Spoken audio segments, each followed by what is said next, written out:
وہ ایک دفعہ کہیں بازار میں نکلا ہوا تھا تو ایک ایسی بیچارہ چھوٹا سا کوئی چپڑاسی ٹائپ کا آدمی بیچارہ حجاج نے ڈھاٹا باندھا ہوا تھا نا. پہلے زمانے میں بادشاہ وہ ڈھاٹا باندھ کے نکلتے تھے, ایک عزت سمجھی جاتی تھی کہ ہم اپنا چہرہ نہیں دکھاتے کسی کو. تو حجاج نے ویسے ہی یہ دیکھنے کے لیے کہ میرے بارے میں اس کی کیا رائے ہے, حجاج نے جا کے اس سے پوچھا کہ حجاج بن یوسف کیسا آدمی ہے. اس نے کہا بڑا بے غیرت آدمی ہے, بڑا ظالم آدمی ہے, ہزاروں لوگوں کو قتل کر دیا اس نے, خدا پوچھے گا اس سے, قیامت میں ملے گا, دیکھتا ہوں میں بڑی برائیاں کی. حجاج ایسا آدمی تھا کہ وہ گردن اڑانے سے کم کوئی کام, وہ تو بس تلوار نکالا اڑا دو, یہ تھا. ذرا سا کوئی اس کے خلاف بولے قتل. تو حجاج کو آیا غصہ کہ میرے خلاف بول رہا. حجاج نے ہٹایا ڈھاٹا اور کہا تو جانتا ہے میں حجاج بن یوسف ہوں. وہ بندہ بڑا ہوشیار تھا. اس نے کہا دیکھو مسئلہ, ایک منٹ ذرا بات سنو, تلوار نکالنے سے پہلے کیا ہے, ذرا بات سنو آرام سے, ذرا صبر سے. مسئلہ یہ ہے کہ 24 گھنٹے میں نا مجھے ایک بیماری ہے. اس بیماری میں یہ ہوتا ہے کہ ایک دورہ پڑتا ہے مجھے, جو بہت اچھا ہوتا ہے اس کو میں برا کہنا شروع کر دیتا ہوں, جو برا ہوتا ہے اس کو میں اچھا کہنا شروع کر دیتا ہوں. یہ دورے چڑھتے ہیں میرے اوپر. تو ابھی مجھ پہ وہ دورہ چڑھا ہوا تھا. اتنے اچھے آدمی کو میں اس بیماری کی وجہ سے کیا کہہ رہا تھا, برا. حجاج کو ہنسی آ گئی نا.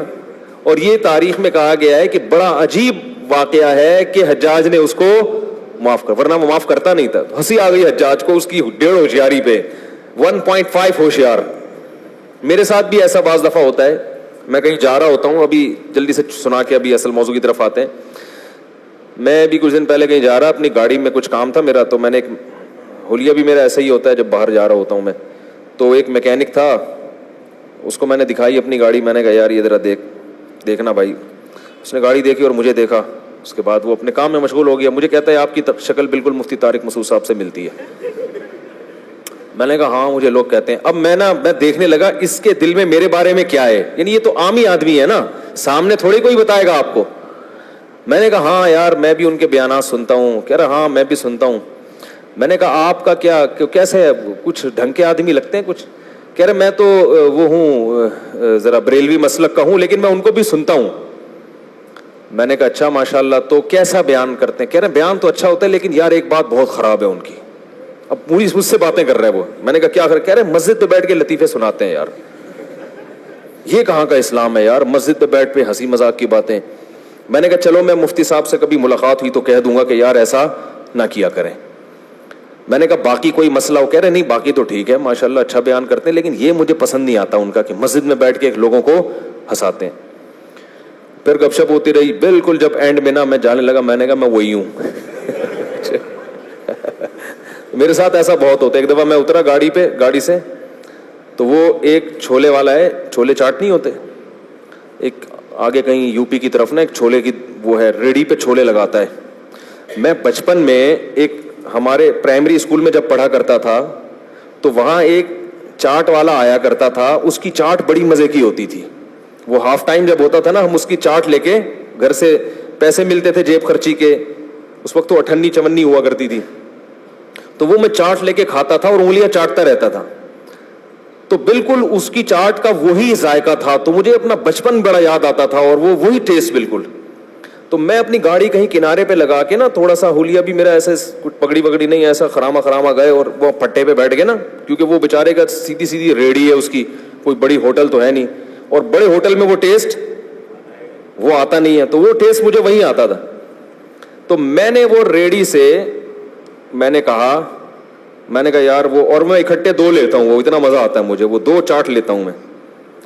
تو میں وہ پٹے پہ آ کے بیٹھ گیا وہیں پہ. وہ ایک بینچ سے رکھا ہوتا ہے نا جہاں سارے چرسی ہیروئنچی بھی آتے ہیں وہاں پہ, اور ہر طرح کے لوگ آتے ہیں. تو ہم وہاں منہ نیچے کر کے بیٹھ گئے. اب میں وہ پیالہ رکھ کے بیٹھا ہوں, اور وہ بن جو ہوتا ہے نا ان کا, روٹی جسے کہتے ہیں, وہ لے کے بیٹھ گیا. اتنے میں ایک اور آدمی بھی آ کے بیٹھ گیا. جب آگے بیٹھا مجھے یوں دیکھا, کہتا یار مفتی طارق مسعود سے آپ کی شکل ملتی ہے. اچھا اس کے تصور میں بھی نہیں کہ میں وہ ہوں. تو میں نے کہا ہاں یار مجھے اور لوگوں نے بھی کہا کر, اور آواز بھی بالکل ملتی ہے. بالکل وہی آواز ہے یار. میں نے کہا یار لوگ بھی کہتے ہیں, بس کیا کریں. کہہ رہے اور سب سیٹ ہے. میں نے کہا وہ اس کا تصور میں بھی نہیں کہ میں, کیونکہ بہت میرے بیانات سنتا تھا وہ, تو میں نے کہا کوئی سنتے ہونتے بیانات؟ کہہ رہے ہاں میں تو بہت سنتا ہوں یار, بڑا مزہ آتا ہے یار, بڑا انجوائے. کہتے ہیں میں جب ٹینشن میں ہوتا ہوں تو ان کا بیان لگا کے بیٹھ جاتا ہوں. مجھے بتا رہے ہیں نا, کہہ رہے میں جب ٹینشن میں ہوتا ہوں نا ان کا بیان لگا, کہہ رہے دین بھی سیکھنے کو ملتا ہے, مزہ بھی آتا ہے, بڑا مزہ آتا ہے. اچھا گپ شپ ہو رہی ہے, چھولے چاٹ کھا رہے ہیں, میں نے کہا تھوڑی مرچیں ڈالنا ہے یار اس میں سے, ٹھیک ہے نا. تو میں مرچیں بہت کھاتا ہوں, کھانی نہیں چاہیے. تو جب اچھی طرح چاٹ پاٹ کر کے نا جب جانے لگا, میں نے کہا بھائی میں وہی ہوں. کہہ رہے نہیں یار, میں نے کہا بھائی میں سچی مچی کا وہی ہوں, سچی مچی کا مفتی طارق مسعود. تو ایسے قصے ہمارے ساتھ ہوتے رہتے ہیں. تو یہ تو میں نے اس پہ سنایا کہ جیسے حجاج بن یوسف تھا نا, اس کو پتہ نہیں چلا اور اس نے کھل کے اس کے خلاف بولنا شروع کر دیا. تو آپ کے بارے میں لوگوں کے دل میں کیا ہے یہ جب پتہ چلتا ہے کہ جب آپ کسی سے اپنے بارے میں پوچھو اور اس کو پتہ نہ ہو کہ آپ وہی ہیں. تو یہ بات اس پہ چلی تھی کہ جیسے حجاج ابن یوسف کو دیکھ کر اس کے اسٹیٹمنٹ بالکل چینج ہو گئی نا, اور عقل مندی کا کام کیا نا, اس کو پتا تھا بلا وجہ میری گردن اڑا دیتا. تو پہلے ہی اس بات کا خیال کر لینا چاہیے کہ بھائی اس آدمی نے ڈھاٹا باندھا ہوا ہے, پتہ نہیں یہ وہ یا اس کا آدمی نہ ہو, تو فنٹر گیری اچھی نہیں ہوتی.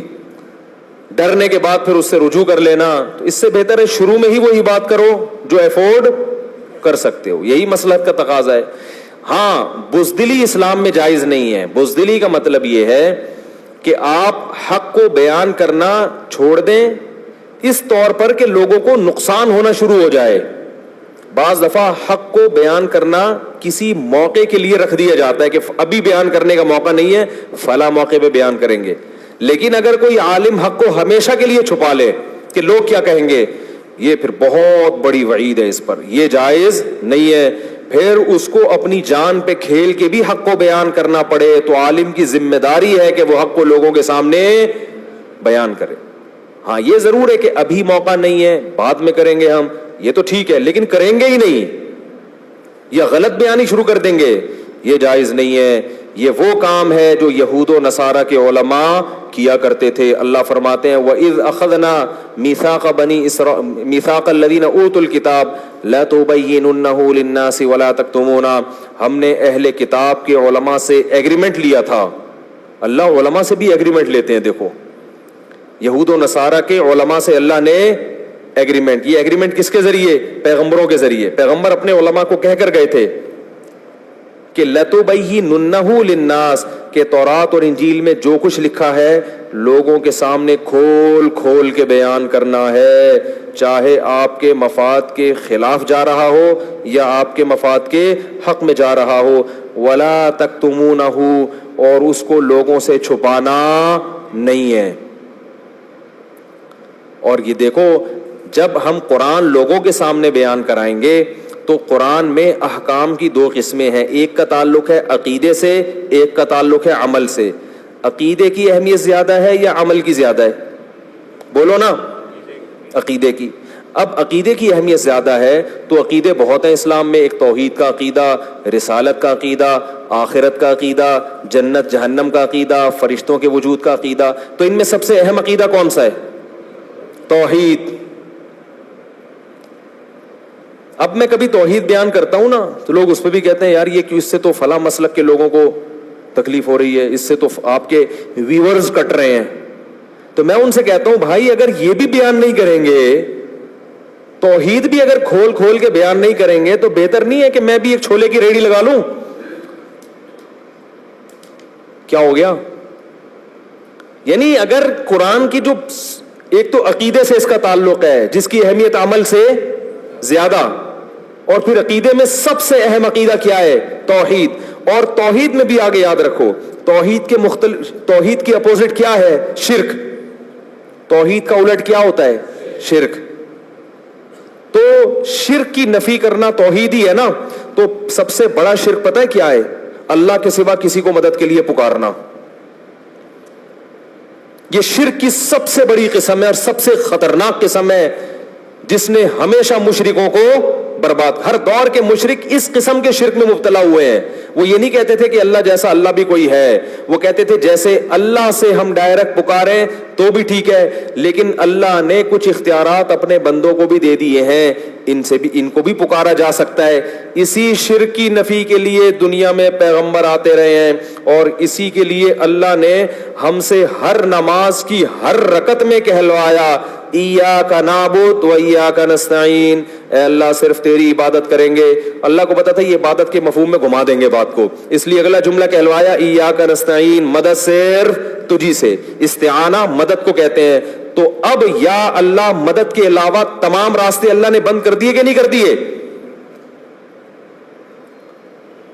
تو یہ والی شرک کی بھی اگر ہم قسم بیان نہیں کریں گے, مصلحت کا شکار ہوں گے کہ ویورز ٹوٹ رہے ہیں, لوگ خراب ہو رہے ہیں, تو بھائی پھر تو قیامت میں پکڑے جائیں گے. اللہ کہے گا میری وحدانیت بھی اگر تم سے ممبر پہ بیٹھ کے بیان نہیں ہو رہی تھی تو بہتر تھا کہ تم بھی یو پی پہ انڈا موڑ پہ ایک چھولے کی ٹھیلی لگا کے بیٹھ جاتے.